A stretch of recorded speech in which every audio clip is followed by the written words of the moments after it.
from school years, kindergarten to first grade, I went to Washington School in Carteret, and I was supposed to go to Nathan Hale School, but beginning the second year, right before second year, they switched the school system in Carteret and the busing system, and we got shipped over to MINUE School in West Carteret, New Jersey, which is part of my town, but there's a turnpike splits the town in half, and that's on the other side of the turnpike, and being from this side of the bridge, we always considered that like a whole different world over there.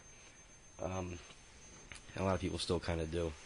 A lot of people consider it East Rawway, not consider it West Carteret. So a lot of us weren't too happy about that, but we went there. We got bused there from all over different parts of Carteret.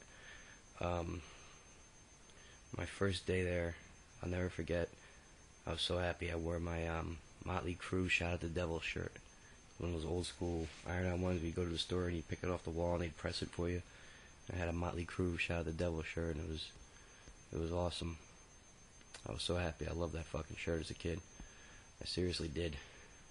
As a kid going to school, I had a speech impediment as a kid. I had a problem saying certain words and certain letters. I couldn't say the letters L or the letters R. They would always come out like W's. I got a sister named Lori, and I would say her name was Warwie. I could never say L or R like L and R. It would just come out W.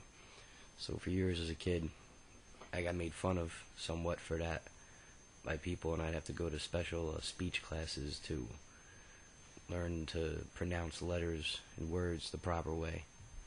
To this day, I got a hell of a lot better with it, but sometimes when I speak too fast or too angry, it does happen to me sometimes. I catch myself and I'm like, shit. But for the most part, we got that all taken care of. MINUE School was cool. MINUE School was all the way down by the water along the river in our town, and there was a strip about a mile away from our school with a pizza place, a 7-Eleven, and as kids we'd like third, fourth grade, like sometimes my mother would come pick us up at lunchtime if she was working in town, and she'd pick us up, take a couple of us out to go get pizza at Bella's, and when we'd go to 7-Eleven and we'd get some Garbage Pail Kids. We were crazy with those, and we would get a wrestling magazine or two, Pro Wrestling Illustrator and The Wrestler, and we'd trade magazines and trade cards and doubles that we had. Me and a little crew at the time, and good team: Tony Watts, Buff, Billy, Phil, George, Vinny, Paradise, Urs. That was it. Back then it was pretty cool. Good times. It was the first time I ever wrote a rap was in that school. I remember being 5th grade, and my friend Katim, he's sitting behind me in class, Mr. Yarchesky's class, and he's sitting there. I'm like, what are you doing, man? You ain't even paying attention to shit, bro. And he's like, writing a rhyme. It was Gauze's class. I apologize about that. Mr. Yarchesky was 6. It was Mrs. Gauze. Big woman, looked like Hulk Hogan, same haircut and everything. One day she dropped a battery on her foot and broke her toe, and I laughed at her. She said the F word in class, and we laughed. She hated me. First F I ever got in my life. Anyway, I see Katim writing something, and I'm like, Katim, man, what the hell you doing, bro? What you writing?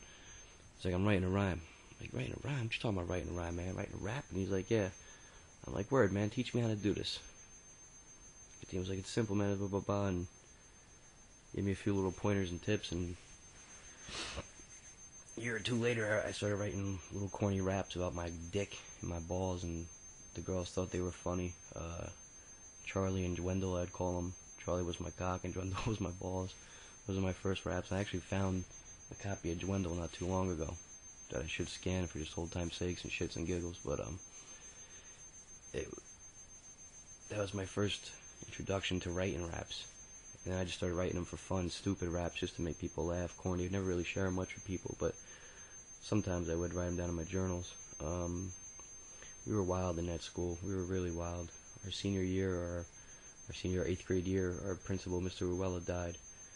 And that's a crazy story. The night before he died, we had a volleyball game. And it was always the 8th grade class versus the cops, and we played that game. I was 8th grade class, and I spiked down a cop, and I was so happy, and I quit the game after I spiked down the cop because I didn't even want them to get their payback. So I was like, fuck you, and they were all pissed. I was like, fuck you, we left. Me, George, and this girl Becky, we were walking, leaving, and we seen Mr. Ruella in the library watching the television through the window, and we threw a rock at the window to fuck with him. We ran out, took off running.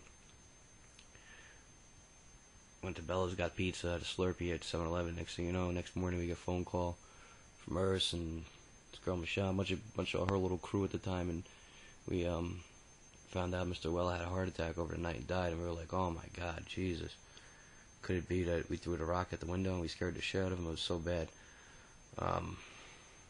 It wasn't. So we went wild that year. We went crazy because we had no principal. And I never forget going to his wake.